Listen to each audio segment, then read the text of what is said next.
자, 이제 70페이지 잠깐만 볼게요. 이제 토지 정책이라는 게 있는데 거기 보니까 70페이지 양가로 1번, 2번이 매번 시험에 출제가 되는데 직접 개입, 간접 개입이란 말이 있어요.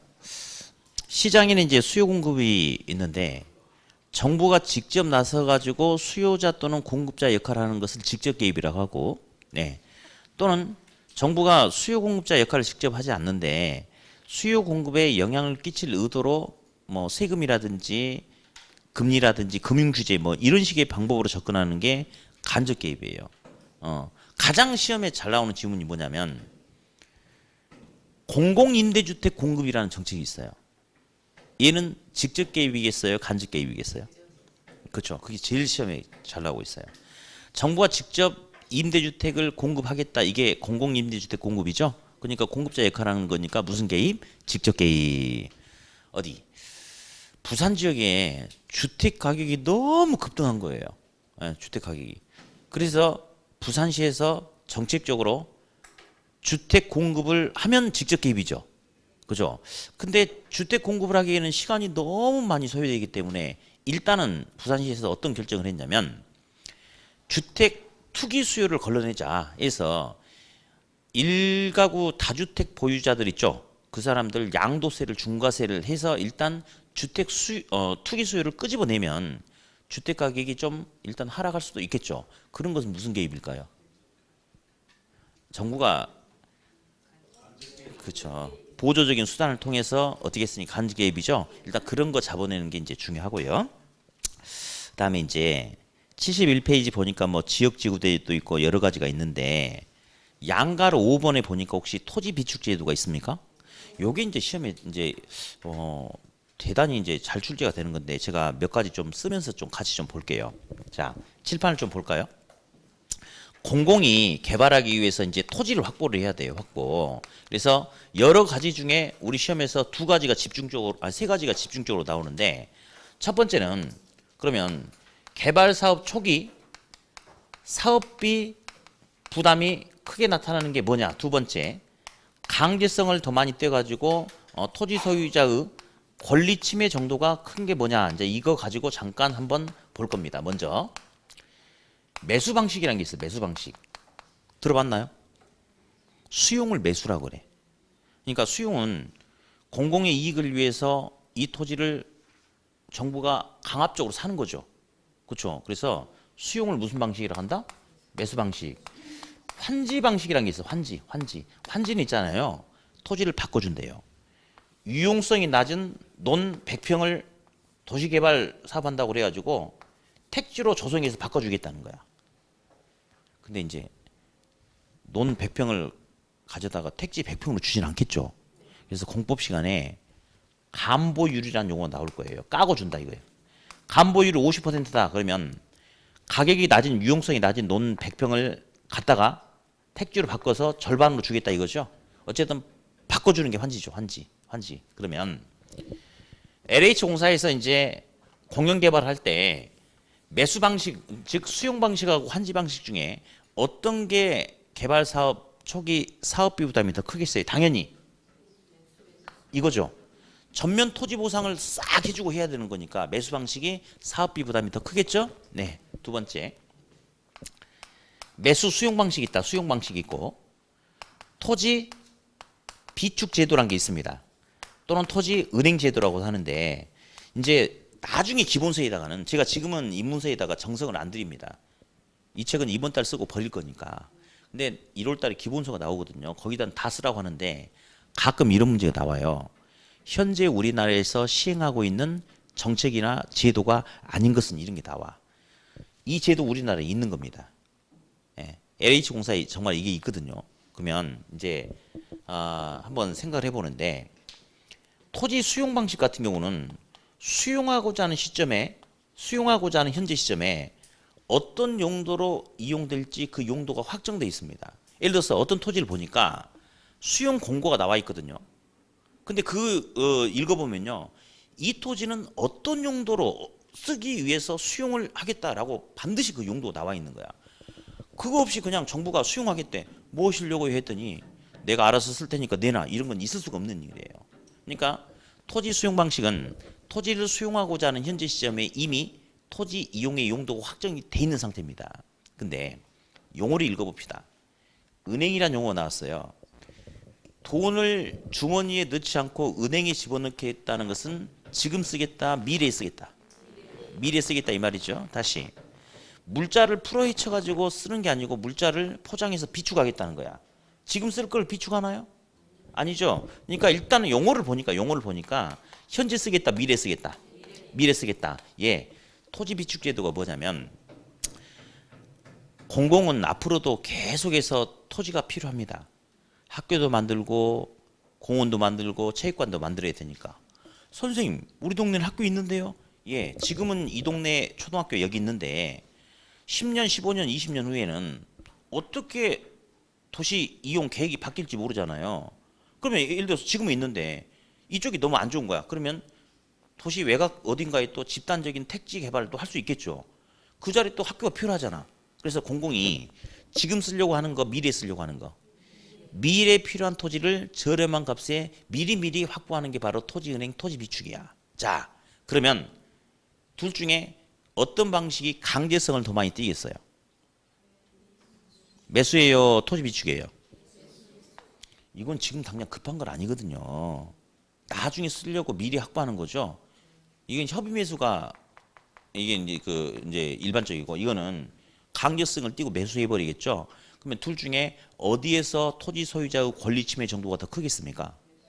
매수죠. 그렇죠. 그래서 일단 이 부분이 시험에 집중적으로 좀 출제가 됩니다. 이렇게. 그래서 뭐 체크를 한번 해보고 나중에 또 정리를 또 한번 할 겁니다. 자, 여기 잠깐 주목하세요. 화요일 날 공법했죠. 그렇죠. 오늘 학개론 하죠. 내일이 뭐죠? 민법. 지금 3일 수업하고 있는데 수업을 하다 보니까 어떤 과목이 나하고 적성이 제일 맞는 것 같아요? 여러분은? 대답 안 하신 분들 이쪽. 대답 안 하신 분들 아마 제 생각엔 돈도 별로 없는 분일 것 같아요. 어쨌든 다음 주에는 이제 돈 많은 사람 위주로 닫는 거예요. 이렇게 한 장 넘겨보니까 그 토지 적성 평가 지도라는 게 있어요. 보이세요? 그렇죠? 그래서 이게 뭐냐면 정부가 토지를 평가하겠대. 이 토지는 개발하는 데 적성이 있는지, 농사 짓는 데 더 어울리는지, 아니면 그냥 보존하는 데 더 어울리는지. 그래서 토지의 적성을 평가하고 거기에 맞게끔 토지 이용 방향을 유도하고 끌어가려고 하는 그런 걸 갖다가 토지 적성 평가 지도라고 합니다. 이 제도 우리나라에 있나요, 없나요? 있어요. 있어요. 예, 그래요. 어쨌든 뭐 나중에 제가 그렇게 정리 알아서 해드릴게요. 다음 72페이지. 자, 이제 엄청나게 이제 중요한데 이제 임대주택 정책이라고 나왔을 거예요 아마. 네, 칠판 잠깐 같이 볼게요. 주택 정책이 있는데 주택 정책은 크게 두 가지가 있어요. 분양주택 정책과 임대주택 정책이 있거든요. 예. 이제 나중엔 제가 선분양, 후분양 뭐 이런 것도 말씀드리고 그럴 텐데, 자, 근데 계속 학계로는 돈 가지고 이야기한다고 그러죠. 돈. 예? 계속 돈 가지고 이야기해요. 그러면 고소득층도 있고 저소득층도 있잖아요. 그렇죠? 그러면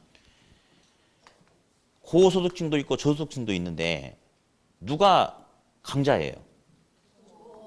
예, 약자죠. 그렇죠? 시장에서는 강한 놈은 안 도와줘도 다 알아서 살아요. 강한 놈은 안 도와줘도 좋으니까 제발 건드리지만 말아달라 이렇게 이야기하죠. 근데 이 사람들은 안 도와주면 죽는 거죠. 그러니까 이 사람들을 집중적으로 도와주려고 하는 거죠. 그러면서 다시 또 이야기합시다. 우리 시험에 나오는 사람은 네 사람이 나와요. 돈 가지고 고소득층, 중산층, 서민, 저소득층 시험에 4개의 용어가 나옵니다. 많은 제가 이렇게 하자고 그랬어요. 중산층하고 고소득층의 차이가 뭐냐? 말할 수 없죠. 추상적인 거니까. 근데 묶어서 그냥 우리는 돈 많은 고소득층이라고 합니다. 누구를?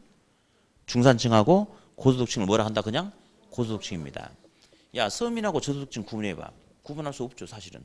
그러나 역시 시험에서는 묶어서 서민과 저소득층은 돈 없는 누구다? 저소득층이다. 라고 딱 이렇게 양분해버립니다. 예, 양분합니다. 돈 가지고. 네. 그러면 우리의 주된 관심사는 고소득층이 있어요, 저소득층이 있어요? 저소득층입니다. 그러면 이것도 나오고 이것도 시험에 나오는데 이게 훨씬 출제 비중이 뭐 거의 100%. 예. 그러면 혹시 그냥 써볼게요. 분양가 상한제라는 소리도 들어봤나? 아, 있을 거예요. 자, 그리고 임대료 상한제라는 것도 있어요. 참고로 임대주택 정책은 저소득층만을 위한 정책은 아니에요, 사실은. 그 강남에 장기 전세주택 그 시프트 임대주택 있어요. 보증금 2억 넘고 그런 거 있거든요. 그런 것은 중산층 이상의 사람들을 대상으로 하는 건데 그런 건 우리 시험의 범위가 아니야. 우리는 돈 없고 백 없는 저소득층 서민들의 주택 문제를 가지고 다룹니다. 그러면 먼저 임대료 통제, 임대료 상한제란 걸 가지고 이제 한번 이야기할게요. 이제 일단은 책에 보니까 임대주택 정책이 크게 세 가지가 있는데 임대료를 상한제로 규제하는 정책도 있고 임대료를 일정 부분을 보조해 주는 정책도 있고 세 번째 아예 값싼 공공 임대주택을 공급해 주는 정책이 세 가지가 있어요. 임대주택 정책이 세 가지. 그 중에 이제 얘가 이제 시험의 핵심 포인트인데 근데 제가 한번 생각해 봤어요. 저소득층 임차인을 위한 가장 실질적이고도 현실적인 지원은 사실 이겁니다. 임대료를 잠깐 통제하고 임대료 보조를 그러면 영원히 해줄 것 같아? 아니에요. 전체가 아니고 일부 대상, 진짜 극빈층을 대상으로 일부 사람에게만 일정 부분 해주는 것 뿐입니다. 그러면 저소득층 임차인의 주거 문제를 해결할 수 있는 가장 적극적이고 궁극적인 거는 사실은 이거야. 그래서 값싼 공공임대주택을 충분하게 만들어가지고 저소득층 임차인이 자기의 낮은 소득 가지고 지불하는데도 문제가 없고 쫓겨날 걱정 없이 오랫동안 살 수 있는 실질적인 공간을 확보해 주는 게 제일 중요한데 생각해 보니까 요건 시험에 나오는데 맨날 뭐만 나오냐면요. 내용은 아예 지금 안 나오고 있고요. 뭐만 나오냐. 공공임대주택 공급은 정부의 직접 개입 형태냐 간접 개입 형태냐. 뭐야? 직접 개입 형태다. 그놈만 계속 나오고 세부 내용 안 나오는 거야. 그래서 제가 생각해 봤어요. 왜 그럴까 했더니 답을 찾았어요. 우린 시험이거든요. 시험이기 때문에 즉각 반응을 요구하는 거죠. 그래서 요게 이렇게 되면 어떻게 되냐, 이렇게 되면 어떻게 되느냐. 그래서 뭔가를 어떤 상황이 생기면 그에 대한 답을 요구하는 건데 이게 가장 중요하긴 중요한데 문제는 이거는 5년, 10년, 20년 내에 해결이 돼야 안 돼. 안 되는 겁니다. 엄청나게 오랜 시간 동안 계속 지속적으로 끌고 가야지만 해결이 되는 거야. 그러니까 어떤 현상에 대해서 뭔가를 즉각 물어보고 이렇게 되면 어떻게 되면 이거에 대한 대화를 하기가 힘든 겁니다. 그래서 세부 내용이 지금 시험에 아예 안 나오고 있어요. 근데 시험 맨날 나온다고 그랬죠. 뭐가? 직접 개입이냐 간접 개입이냐. 직접 개입이다. 요거. 다음 요것도 시험에 나오는데 약해. 요게 이제 시험에 가장 중요한 건데요. 문제가 작년처럼 뭐 임대주택 정책에 관한 설명으로 틀린 것은 뭐 이렇게 하잖아요. 그러면 지문 5개 나와. 섞어서 나오긴 하지만 요놈만 독단적으로 나오는 것도 여러 번 출제가 됩니다. 어쨌든 제일 중요한 게 바로 임대료 뭐라고 그랬어요? 규제라고 그랬죠? 네. 이제 볼펜 놓으세요. 너무너무 중요하니까 아무것도 쓰지 말고 우리 그냥 편하게 한번 대화를 한번 해보게요. 편하게. 아무것도 체크도 하지 말고. 예. 우리 상식적으로 상식이라고 하면 안 돼. 그냥 편하게 한번 대화를 해보세요. 편하게 대화하자고요. 네. 임대료 규제. 자, 시장 임대료가 현재 100원이에요. 근데 정부가 개입하겠다는 거, 규제하겠대. 그러면 정부가 봤을 때는 아마 현재 시장 임대료가 100원인데 100원이라는 임대료를 임차인이 지불하기도 힘든 상황이라고 정부가 생각했나 봐. 그러니까 개입해서 통제 규제를 하겠대. 그러면 그냥 편하게 이야기하자고 그랬어요. 현재 가격보다 야 앞으로 120원 받아 라고 높은 선에서 통제하겠어요? 아니면 야 앞으로 80원 받아 낮은 선에서 통제하겠어요? 아이 당연한 거 아닌가? 그쵸? 그러니까 당연히 현재 임대료보다 더 싸게 낮은 선에서 싸게 통제하는 거 맞죠? 싸게 통제하는 거 맞습니다. 당연합니다. 당연히. 이게 말이 됩니까 이게? 다음 두 번째 그러면 현재 가격보다 낮은 선에서 이렇게 통제를 하잖아요. 그러면 사람들이 좋아하겠어, 싫어하겠어? 그때 달라요. 예. 그때 달라요. 그렇지. 소비자는 임대료가 싸졌으니까 좋아하겠죠. 그렇죠. 근데 공급자는 짜증나는 정책이에요.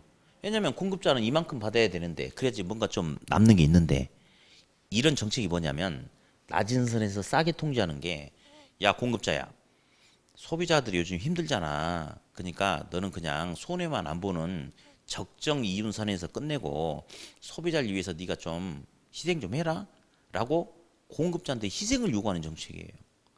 그러면 공급 물량이 앞으로 증가하겠어요, 감소하겠어요? 감소하죠.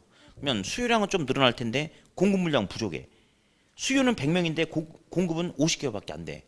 그러면 물건이 주택이란 물건이 남아요, 부족해요? 부족하죠. 부족. 왜 부족한지 아세요?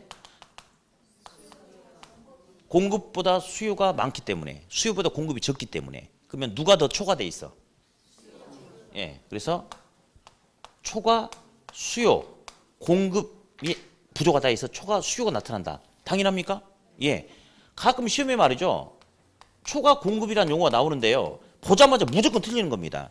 초과 공급이란 것은 공급 물량이 더 많은 상태래. 집 구하는데 문제가 없대. 임대료도 앞으로 내린대. 자, 싸게 통제했어, 싸게. 공급자가 미쳤다고 공급을 증가시키겠습니까? 공급을 줄이겠죠. 당연히 물건이 남아야 부족해요. 부족하니까 초과 공급이 아니고 초과 뭐가 되겠어? 수요. 예. 그리고 저기 임대주택 시장에서는 초과 공급이라는 말 자체가 있을 수가 없어요. 아니 왜 저소득층 임차인이 주거비 부담 때문에 시달리고 있냐고. 주택이 많으니까 부족하니까.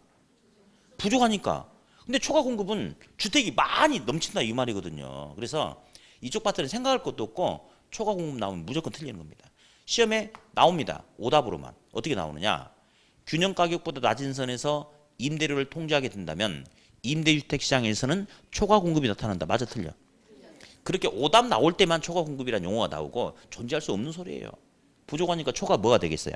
초과 수요. 다음 세 번째 효과. 이것도 그냥 우리 편하게 대화를 하는 거야. 당연한 거니까. 우리 공급자 아저씨 볼래요? 임대인. 이런 정책은 임대인 좋아하겠어요? 싫어하겠어요? 싫어하죠. 왜? 임대인한테 희생을 요구하고 있는 정책이잖아요. 싫어하죠. 그러니까 어이 짜증나 이렇게. 그러면 당연히 공급을 증가시키겠어요? 감소시키겠어요? 공급을 당연히 감소시키겠죠. 세부적으로 다시 봅시다. 돈이 안 돼. 신규 착공 물량을 증가시킨다, 감소시킨다? 감소시킨다. 양이 준다. 네. 다음.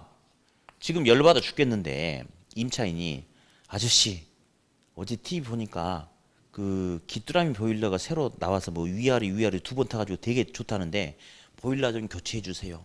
창문도 이중 창으로 바꿔주세요. 도배도 다시 해주세요. 라고 하면 임대인이 한마디 하죠. 염장 지르냐 그러겠죠. 열받아 죽겠는데 뭐 장난하냐? 그럴 거 아니에요. 그러니까 주택을 유지 보수하는 게 아니고 방치하겠죠. 그러면 주택의 질적 수준이 좋아지겠어요? 나빠지겠어요? 당연히 주택의 질적 수준이 나빠질 수밖에 없겠죠. 당연히. 이거 예견된 상황 아닌가요? 왜냐면 이렇게 하라고 그랬잖아요. 이렇게. 싸게 받으라고 하니까 공급자가 이렇게 하는 것은 예견된 상황 맞죠? 맞죠? 자, 그런데 이제 임차자, 수요자를 보자. 수요자. 우리 성공률이 반대가 뭐죠? 실패죠. 그죠?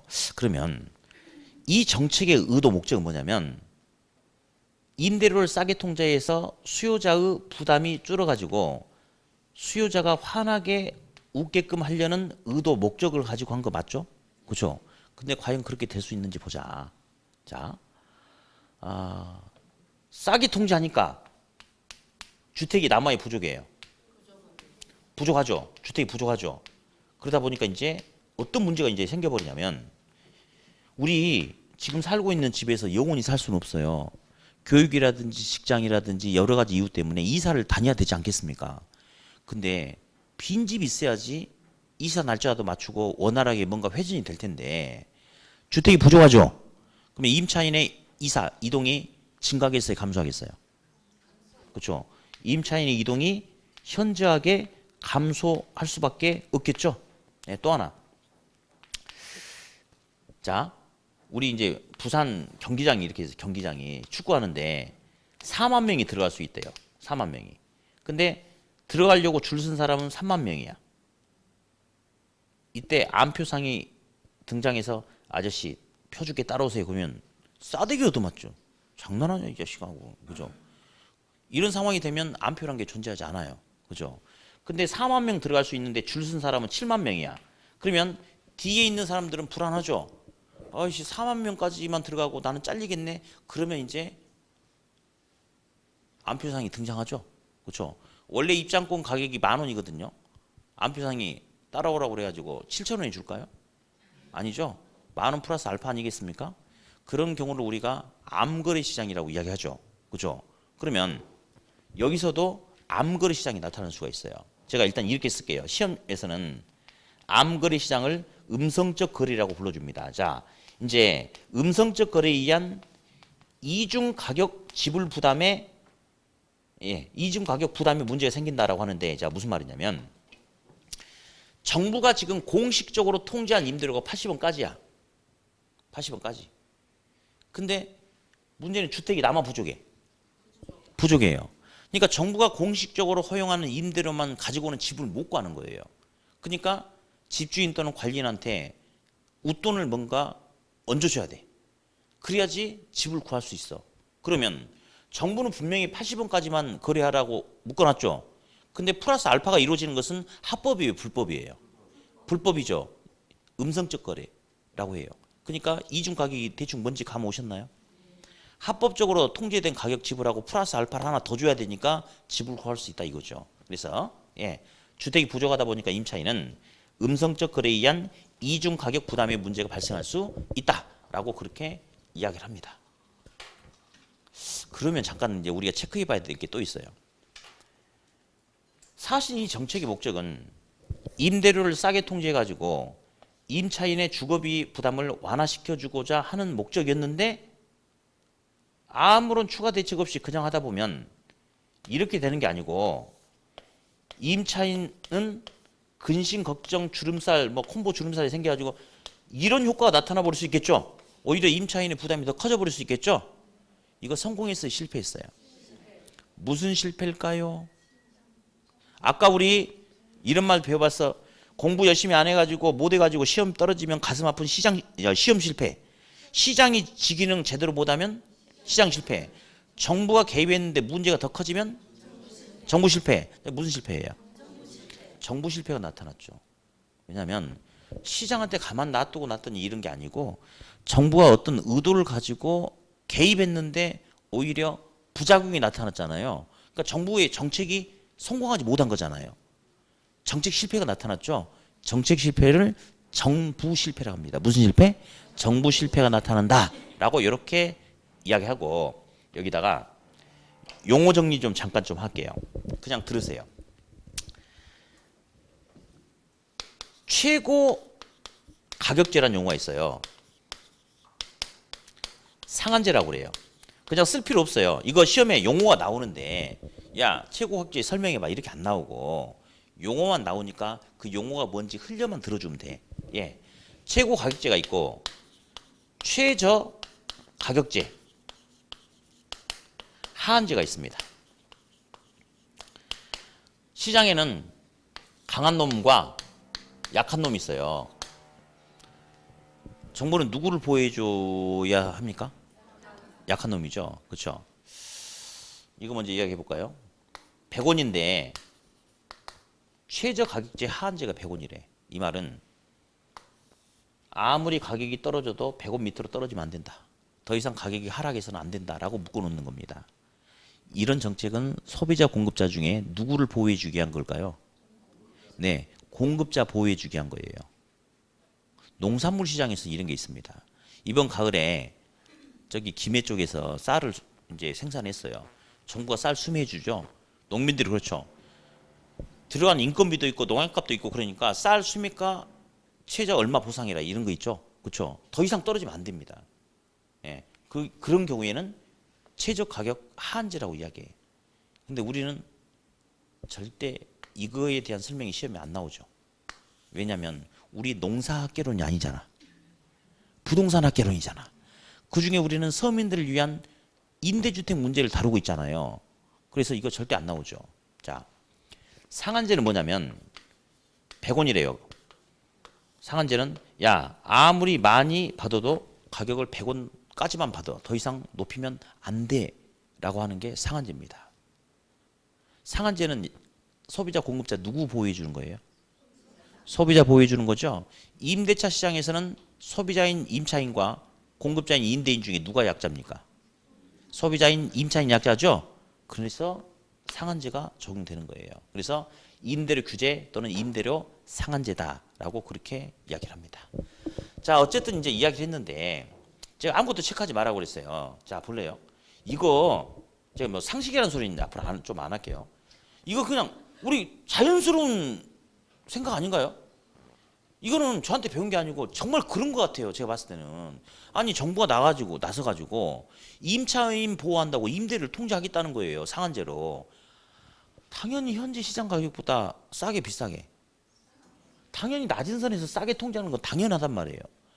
그럼 사람들이 좋아한다 싫어한다? 그때 임차자는 싸니까 좋아할지 모르겠지만 공급자가 돈이 안 되잖아요. 공급을 감소시키겠죠. 그럼 당연히 물건이 남아 부족해. 부족하니까 초과 수요. 사실은 이제 요즘 시험 범위 있잖아요. 거의 여기서 그냥 끝나버리는 경우가 좀 많아요. 이제 나중에도 제가 강의할 때는 이 부분은 꼼꼼하게 강의를 해줘야 돼요. 왜냐하면 응용되는 게 일부 있어. 지금 제가 이게 풀어놨죠. 여기서 딱 3번 정도는 살짝 응용되는 게 있어. 그것도 아주 쉽게 제가 끝낼 수 있는 방법으로 강의를 해줄 텐데. 근데 이제 이 부분은 어쨌든 답은 항상 그 테두리야. 그러나 이렇게도 물어보고 저렇게도 물어보고 하기 때문에 요거는 결론만 내서는 안 되고 제가 강의할 때 꼼꼼히 해주고 여러분도 꼼꼼히 하셔야 돼. 그러면 답 찾는데 아무 지장이 없는데 강의하면서 제일 민망한 게 사실은 요겁니다. 왜냐하면 양이 좀 제법 있긴 있어. 예, 근데 확실하게 시험에 나와. 그러니까 나중에는 정말 꼼꼼하게 잘 짚어줘야 되거든요. 이런 것은. 예. 근데 열심히 강의를 해줬는데 다음 중에 틀린 것은 2번. 임대료 통제는 균형 가격보다 높은 선에서 가격을 통제한다. 틀렸죠? 그렇게 답이 허무하게 그냥 나와버리는 거예요. 열심히 정성껏 강의를 해줬는데. 근데 답은 공부 한 사람이나 안 하는 사람이나 별반 차이 없이 답을 그냥 찍을 수 있게끔 나오는 문제가 다는 아니지만 여러 번 그렇게 나와. 또 임대료 규제에 관한 설명이 틀린 것은 3번. 균형 가격보다 낮은 선에서 임대료를 통제할 경우 주택시장에서는 초과 공급이 나타난다. 틀렸죠? 그렇죠? 물론 다른 거에 있어서 틀린 답이 가끔 나오긴 하는데 거의 대부분 요거 여기서 답이 나오니까 좀 민망하게 돼. 물론 여러분들은 아주 좋죠. 그렇죠? 예. 그래서 일단 이거 당연하죠? 다음. 어쨌든 초과 뭐가 생긴다고요? 초과 수요. 공급자가 돈이 안 되니까 공급을 줄인다고 그랬죠. 그럼 당연히 공급자는 돈이 안 되니까 이거 얘기된 상황 아닌가? 당연하죠. 양적 공급도 줄어들고 질적인 상태도 나빠지는 거 당연하죠. 자, 그러면서 반전이 벌어지는 거죠. 이 정책은 수요자를 보호해주기 위한 정책인데 아무런 대책 없이 그냥 하게 된다면 초과 수요 부족 현상에 의해서 집이 부족하니까 임차인들이 원활하게 이사 다닐 수 있다 없다? 없다. 그리고 주택이 부족하다 보니까 정부가 공식적으로 통제한 임대료에 추가적인 웃돈을 지불해야지만이 주택을 구할 수 있죠. 그래서 불법적인 무슨 거래, 음성적 거래에 의한 무슨 가격 부담, 이중 가격 부담의 문제가 발생할 수 있다라고 그렇게 정리를 해놓으면 됩니다. 그래서 지금 이제 요거보다는 지금은 당연한 거 오늘 저한테 배운 거 아닙니다. 배운 거 아니고 그냥 자연스러운 현상입니다. 그래서 임대료 통제는 균형 가격보다 당연히 무슨 선? 낮은 선 싸게 하다 보면 공급자가 공급 물량을 줄이니까 부족, 초과 수요가 생긴다. 이 두 가지 용어를 한번 들어보는 게 여기서 키포인트입니다. 다음. 다시 실판 이쪽 주목하실까요? 방금 임대료 통제, 임대료 상한제 배우셨죠? 분양가 상한제도 시험에 가끔 나옵니다. 근데 분양주택은 서민들을 위한 정책입니까? 고소득층을 위한 정책입니까? 아닙니다. 야, 서민들은 그럼 맨날 남의 집 빌려만 써야 되느냐? 아, 서민들도 꿈과 희망을 가져야지 되지 않겠어요. 그래서 서민들도 내 집 마련의 기회를 좀 정부가 좀 보조를 좀 해줄 필요가 있지 않겠어요? 그래서 분양가 상한제란 게 있는데 모든 평형 주택에 대해서 분양가 상한제를 적용하지는 않죠. 예.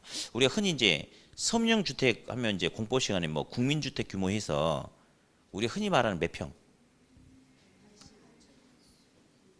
33평 있죠. 85제곱미터 전용 면적. 그걸 이제 우리가 국민주택 규모라고 하잖아요. 그래서 일부 국민주택 규모 서민들인데 서민들 내 집 마련의 기회를 도와주는데 60평짜리 주택 뭐 이런 건 아니고 이제 33평짜리 주택 같은 경우는 서민들도 자기 집을 장만할 수 있게끔 정부가 좀 이렇게 도와주고 제도적으로 보조를 해줘야 될 필요도 있지 않겠습니까? 예, 그래서 그런 주택에 대해서는 분양가 상한제를 일부 적용하죠.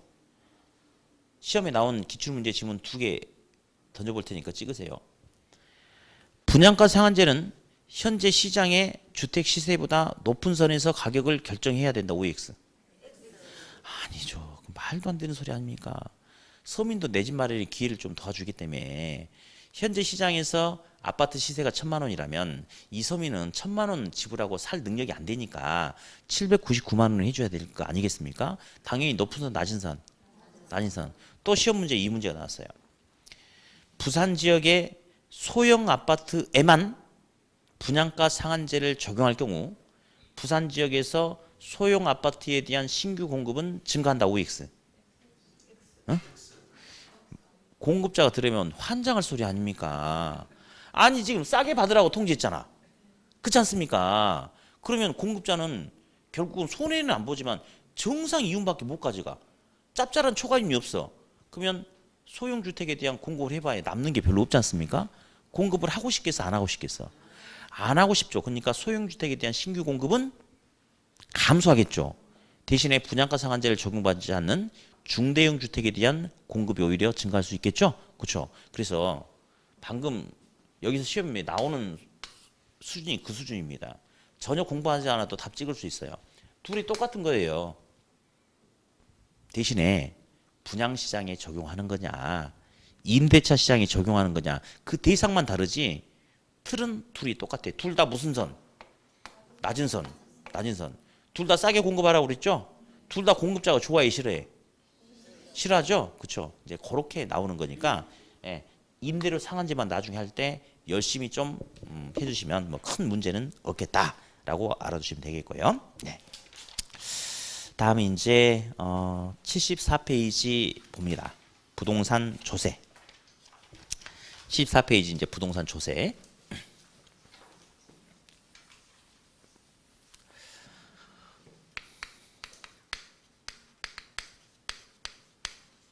어디 지금 제가 카톡으로 지금 문제 보내드리고 있는 거 잘 보고 계시죠? 근데 아마 이제 그 지금은 문제를 보면서 이렇게 좀 아이씨 어렵다 막 이렇게 생각할 수 있는데 괜찮아요. 그러니까 제가 문제 보내드린 목적은 뭐냐면 문제 보고 아침에 수업 시작하기 전에 기분 좋게 수업 시작이라 이게 아니야. 답 찾고 기분 좋게 시작이라가 아니고 감을 잃지 말아라 그러면서 문제를 보면서 있잖아요. 답이 3번이지만 답만 3번이다라고 찍고 옆에 사람하고 대화하는 게 중요한 게 아니고 왜 1번은 틀렸고 왜 2번은 틀렸고 왜 3번이 맞았는지 지문 하나하나를 보면서 고민을 하는 거야. 고민. 예. 그러니까 사실은 이렇게 이야기하지만 이 학생이 딱 보고 나서 답을 맞추면 기분 좋게 하루를 시작할 수 있어. 틀리면 좀 짜증 날 수도 있는데 근데 맞췄냐 틀렸냐가 중요한 게 아니고 그거 보면서 감도 잡고 그냥 고민해봐라 이거예요. 그리고 아직은 우리가 한순환을 제대로 공부하지 않았기 때문에 아마 그 보면서 좀 이렇게 잘 모르겠네 이런 게 있을 것 같아. 그 대신 제 카페에다 해설 달아놓잖아요. 그러니까 그냥 맞췄냐 틀렸냐에 지금은 의미 부여하면 안 돼. 그러나 5월달 이후부터는 그러면 안 돼요. 5월달 이후 맞춰야 돼 답을. 근데 지금은 그런 게 아니기 때문에 뭐 괜히 문제가 뭐 보면 스트레스 받는다 이런 거 하지 마시고 그냥 아무 생각 없이 읽어보고 생각해보고 나중에 카페에서 답 찾아보고 그렇게 하세요. 네. 자, 이제 부동산 조세 세금을 갈 텐데요. 일단 그 양가로 1번에 어떤 용어가 하나 나오냐면 양가로 1번에 우하향하는 수요곡선과 우상향하는 공곡선이란 게 있어요. 보이시죠? 자, 이제 우리 가끔 시험 문제 풀다 보면 뭐에 대해서 틀린 것은 옳은 것은 해가지고 다만 우하향하는 수요곡선과 우상향하는 공곡선을 가정을 한다 이 표현이 있는데 그냥 여기 잠깐 주목할게요. 우리가 이제 얼마 전에 수요곡선은 우하향한다라고 한번 그린 거 배운 적이 있었고 예. 지금 제가 기억이 나냐라고 물어보진 않아요. 기억이 나냐라고 물어보지 않고 그냥 우리가 이야기를 해본 적이 있었다 이렇게. 공곡선은 우상향한다 뭐 이렇게 이야기를 해본 적이 있는데 자 근데 다음 순환 수업부터는 요게 나옵니다. 곡선이 수직이 될 수도 있고 수평이 될 수 있다. 이게 이제 다음 순환부터 나옵니다. 이렇게. 그러면 수직과 수평은 뭐냐? 수직은 가격이 어떻게 달라지더라도 무조건 양은 불변이다. 수평은 거래량이 어떻게 달라진다 하더라도 가격은 항상 불변이다. 이런 극단적인 상황도 같이 배우거든요.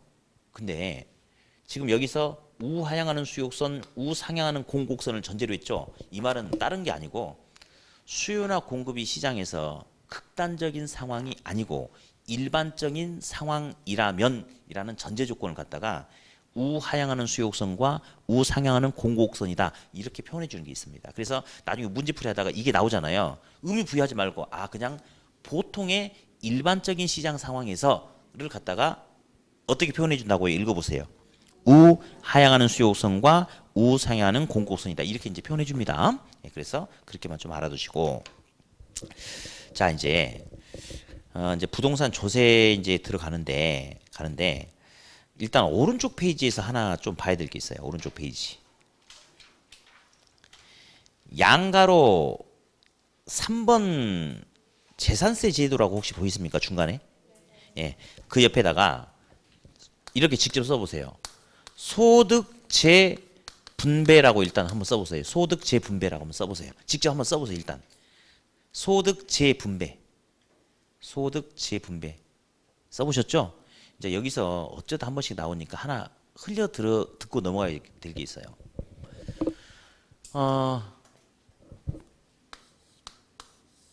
고가주택, 저가주택이 있어요. 또는 고소득층은 월소득이 1,000만 원인 사람이 있고 저소득은 월소득이 50만 원인 사람이 있다라고 이렇게 가정합시다. 그러면 만약에 주택 가액에 상관없이 소득 수준에 상관없이 무조건 세금은 똑같은 퍼센트를 낸다라고 하면 심각한 문제가 생기는 거예요. 왜냐? 만약에 둘 다 세금을 10%씩 내게끔 한다라고 합시다. 소득에 상관없이. 그러면 월소득 1,000만 원인 사람은 세금을 무려 얼마나 내요? 무려 100만 원이나 많이 세금 내요. 근데 월소득 50만 원인 사람은 세금을 얼마밖에 안 내? 5만 원밖에 안 내는 겁니다. 그러니까 고소득층들이 항상 큰 소리 치는 이유가 있죠. 나 세금 많이 내지 않냐? 큰 소리 치는 거예요. 근데 이렇게 해서는 안 됩니다. 그럼 이제 사회적 갈등이 이제 계속 증폭되는 거죠. 예. 왜냐? 보세요. 물론 똑같은 세율을 적용하면 고소득층이 세금을 많이 내고 저소득층 세금 조금 내. 고소득층은 내가 쟤들 20명 내는 거 나 혼자 내고 있다. 큰 소리 친단 말이죠. 그러나 잘못 생각하고 있어요. 그게 그러면 안 돼. 왜냐? 얘는 우리가 인간이 인간답게 살아가기 위해서는 최소한의 소득이 필요하잖아요. 얘는 1,000만 원 벌어서 무려 100만 원이나 세금 내고도 앞으로도 무려 얼마나 남았어? 900만 원이라는 엄청나게 큰 돈이 남았어요. 쓰고도 여유롭게 삽니다. 그러나 이 사람은 세금 내기 전부터 팍팍해. 그죠? 근데 거기서 세금 띄어가. 그러면 이 돈만 가지고도 부족한데 나머지 45만 원 가지고 살아갈 자체가 더 끔찍한 거죠. 이러면 안 돼요. 그래서 어떻게 하느냐? 소득재분배는 고소득층한테 세금을 더 내라고 하는 겁니다. 저소득층은 덜 내고 좀 감면시켜 줄 수 있어요. 그래서 쓰고 남은 것을 이 사람들을 위해서 지원해 줘야지 소득 계층 간의 갈등이 크게 벌어지지 않고 두루두루 다 잘 살 수 있게끔 가는 겁니다. 그걸 갖다가 소득 재분배라고 그래. 뭘 한다? 소득 재분배. 따라서 이제 하고 싶은 말이 뭐냐면 만약에 거기 이제 그 동그라미 2번에 보니까 동그라미 1번에 보니까 소득이나 주택 가치의 일정한 비율로 세금을 부과하면 실질적인 부담은 오히려 저소득층이 세금을 더 많이 부담하게 되는 효과가 되는 겁니다. 사실은 없는 데서 그만큼 내는 거니까. 그러면 불평등이 심해지죠. 그러면 역진세적이란 말 있지 않습니까? 역은 거스르는 거예요. 우리는 소득 재분배 효과를 갖춰진 상태에서 잘 사는 사람, 못 사는 사람 손잡고 두루두루 다 같이 나가야 되는데 역진세적이라는 것은 결국은 양극화가 더 심해진다 이겁니다. 따라서 주택 가액에 동일한 세율을 적용하면 돼요, 안 돼요? 안 됩니다. 그래서 동그라미 2번에 보니까 세금은 주택 가액에 따른 누진 차등 세율을 적용해야지 소득 재분배 효과를 달성할 수 있다라고 하는 게 하나 있습니다. 네. 그래서 요건 이제 들어봤고, 다음에 이제 시간이 애매한다. 예, 잠깐 끊읍시다. 그래서 잠깐 쉬었다가 이제 뒤에 있는 조세정가 기착을 묶어서 한번 해보도록 할게요. 네, 쉬었다 하겠습니다.